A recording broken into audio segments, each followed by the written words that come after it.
गुरुजी राधे राधे। राधे राधे। मेरा नाम स्वाति हुआ, मैं रांची झारखंड से आई हूँ। मेरा मायका फ़िलहाल अभी रांची झारखंड में है। मेरा 4-5 सवाल है, इसलिए मैं फ़ोन लेकर करके खड़ी हुई हूँ।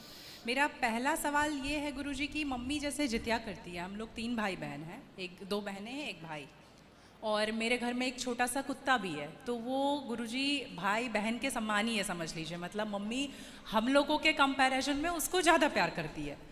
मोस्ट ऑफ द टाइम उसके पीछे ही मम्मी का जाता है।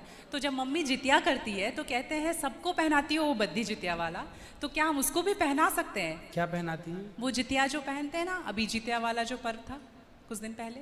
हाँ हाँ, या देखो नहीं पहनाना चाहिए? ये क्या होता है, पहले ये समझाओ, हम अभी समझे नहीं क्या होता है। भाषा मिसमैच हो रही है। मैं बताती हूँ। जैसे पति के लिए तीज किया जाता है, करवा चौथ किया जाता है, ठीक उसी प्रकार से बच्चों के लिए जितिया का पर्व किया जाता है। हमारे यहाँ उसे संतान सप्तमी कहते हैं। शायद, मुझे इसका ज्ञान नहीं। हाँ हाँ, हमारे यहाँ उसको संतान सप्तमी बोलते हैं। ठीक जी, ठीक है, ठीक है। देखो, बच्चों के साथ बच्चों का व्यवहार करो। जीव मात्र से प्रेम करना बुरा नहीं है। सबसे प्रेम करो, सबको रोटी दो, सबको प्यार करो, सबको दुलार करो। प्यार दुलार करने में कोई बुराई नहीं, पर हर चीज की मर्यादाएं हैं। आप जितना प्यार अपने पति से करती हैं, आप उतना प्यार, उस तरह का प्यार पर पुरुष से करेंगे तो ये मर्यादा के खिलाफ है। मतलब प्यार अब कहेंगे नहीं जी, जैसा हम अपने पति से करते हैं वैसे तुमसे भी करेंगे, वो अमर्यादित हो जाएगा। उसी तरह हम गाय से जो व्यवहार कर सकते हैं वो कुत्ते से नहीं कर सकते। तो हर चीज की एक मर्यादा है। कुत्ते को देहली के बाहर रखा जाता है, घर के अंदर नहीं। बट वो तो हमेशा घर में ही रहता है। वो आपकी अज्ञानतावश है। कुत्ता जहां जहां अपने पांव रख देता है, कुत्ता जहां जहां होता है, वो अशुद्ध हो जाती है जगह। कुत्ता के स्पर्श से अशुद्धि आती है। इसलिए कुत्ता को रोटी खिलाने का विधान तो है। कुत्ते को आवश्यकता है तो आप उसकी दवाई भी कराइए, है ना। अनायास उसे छूने का विधान नहीं है। तो फिर गुरुजी उसको घर से बाहर कर दें? बाहर क्या, कुत्ते घर के अंदर रहे कब? आज के जमाने में फैशन का जमाना है तो लग्जरी गाड़ियों में घूम रहे कुत्ते। गाय है आपके घर में? नहीं गुरुजी, उसके लिए इसलिए नहीं पॉसिबल है क्योंकि आप फ्लैट में नहीं रख सकते हैं। आप खुद अगर रेंट पे रहते हैं तो समस्या तो यही है कि आज हम कुत्ते को रखने को पॉसिबल मानते हैं, पर गाय को रखना इम्पॉसिबल मानते हैं। गुरुजी, दिक्कत तो कुत्ते से भी है बहुत लोगों को। हाँ। लॉजिकली देखा जाए, अगर उसको हम बाहर लेकर के जाते हैं शौच के लिए तो उससे भी दिक्कत है, लेकिन कुत्ते में मैनेज हो जाता है क्योंकि हम बाहर लेके जाते हैं। एक्चुअली कुत्ते में आप लोग मैनेज करना सीख गए हैं। काश गाय के साथ भी मैनेज करना सीख गए होते तो गाय भी मैनेज हो जाती है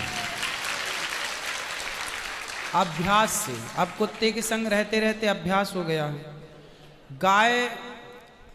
गाय भी ना, छोटी सी गाय आती है जो हिमालय तरफ की गाय है ना, वो बहुत छोटी सी होती है।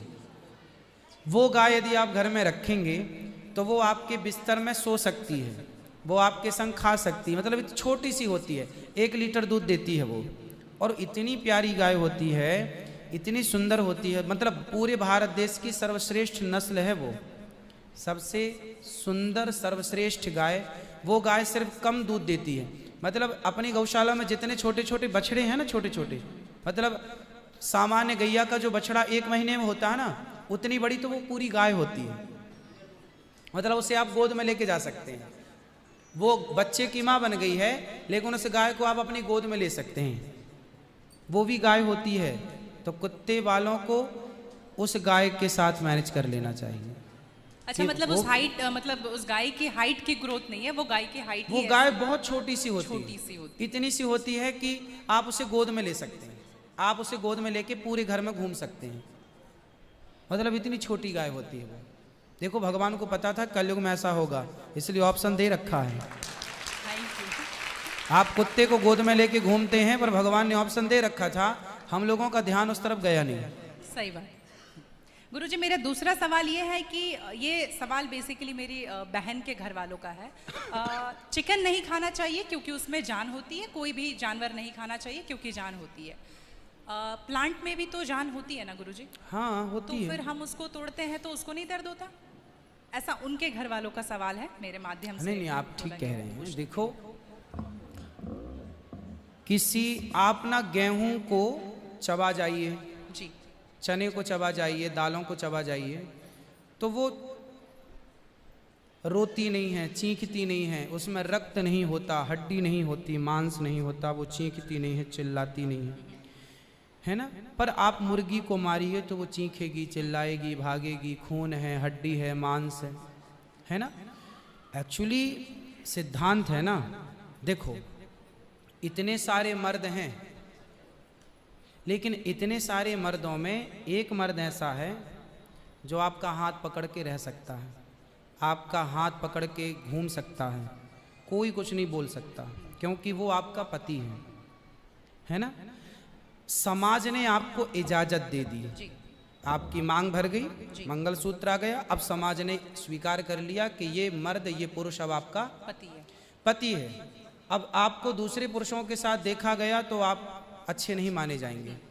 तो जैसे समाज ने एक पुरुष के संग, एक स्त्री के संग इजाजत दे दी, शास्त्र ने इजाजत दे दी कि आप इसके साथ रह सकते, ये लीगल है, उसी तरह आपको गेहूं, चावल, अंकुरित अनाज चीजें, दाल, चावल, सब्जी, रोटी खाना लीगल, वेद ने आज्ञा दे दी, ये खा सकते हैं। मांस के लिए आज्ञा नहीं दी।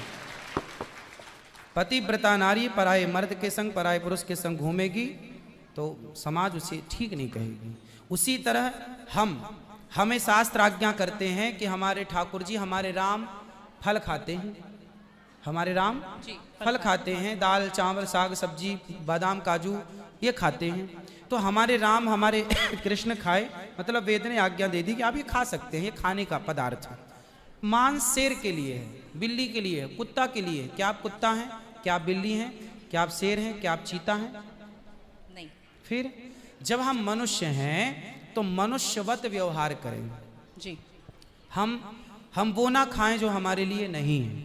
अब मांस खाने वाले जानवर ना, आप गौर से देखिएगा, मांस खाने वाले जितने जानवर होते हैं, कुत्ता, बिल्ली, चीता, शेर, सब जीभ से चाट चाट के पानी पीते हैं जी। आपने कुत्ते को पानी पीते देखा हो? लेकिन आप कैसे पानी पीते हैं? होंठों से पीते हैं, मुंह से पीते हैं। गाय कैसे पानी पीती है? मुंह से, जैसे हम लोग पीते। कुत्ता चाट के, बिल्ली चाट के। मतलब शाकाहारी जानवर और मांसाहारी जानवर दोनों ईश्वर ने बनाए हैं। गाय को आप मांस परोसिए, नहीं खाएगी, वो बकरी को मांस परोसिए नहीं खाएगी, भैंस को मांस परोसिए नहीं खाएगी। जब जानवर जानवर होके अपने धर्म में अड़े हैं तो हम इंसान क्यों अपना धर्म छोड़ रहे हैं? अब जो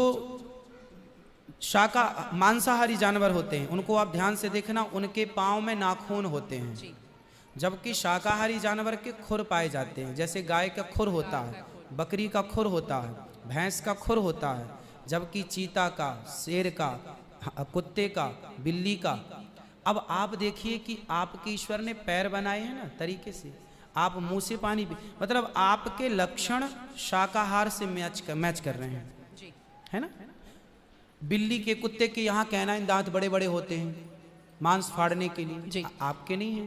मतलब आप ईश्वर की तरफ से शाकाहार। और अब मैं नहीं कहता, आप मेडिकल साइंस का अध्ययन करके देखिएगा, साइंटिस्ट लोग अब सिद्ध, अभी मैं इंग्लैंड गया था, वहाँ मुझे बताया कि जो अंग्रेज लोग इनके बाप दादी जो मांस खाते चले आए हैं, अब कुछ अंग्रेज लोग इतने जागरूक हो गए हैं कि अब वो मांस नहीं खाते। वो कहते हैं कि अब इसको खाने से बीमारियां बढ़ रही हैं, लोग परेशान हो रहे हैं। पहले के लोग जंगल में कंदमूल फल खाते थे, ये अब खाने लग गए हैं, सुअर खा रहे हैं, कुत्ता खा रहे हैं। अब बहुत सारे लोग शाकाहार की तरह जो जागरूक हैं बढ़ रहे हैं। तो आप और हम तो पहले से जागरूक हैं, तो हम क्यों अपने आप को मांसाहार की तरफ ले जाएं? क्यों किसी की हड्डी चबाएं? बताइए, हमारे यहाँ मुर्दे को छूने से लोग नहाते हैं, कितनी दुर्गंध है। अब देखो, आप गेहूं, आप पालक काटो, गोभी काटो, है ना, मूली काटो, गाजर काटो, दाल पकाओ, कोई दुर्गंध आती है आपकी रसोई में? नहीं। लेकिन आप मुर्गी पकाओ, मुर्गी काटो, बिल्कुल वो बदबू से भर जाएगा। मतलब आपकी नाक भी आपको गवाह देने लग जाएगी, भाई बस कर, है ना। तो शरीर एक्सेप्ट नहीं करता, आप जबरदस्ती खिला रहे। गुरुजी, मेरा तीसरा प्रश्न ये है कि जैसे हम लोग एकादशी करते हैं और किसी दिन अगर हम बाहर रहते हैं और उस दिन एकादशी है, फॉर एग्जांपल हम आउट ऑफ स्टेशन है और उस दिन ख्याल नहीं कि एकादशी है, तो अगर हम बाहर चावल खा लेते हैं या लहसुन प्याज खा लेते हैं तो क्या वो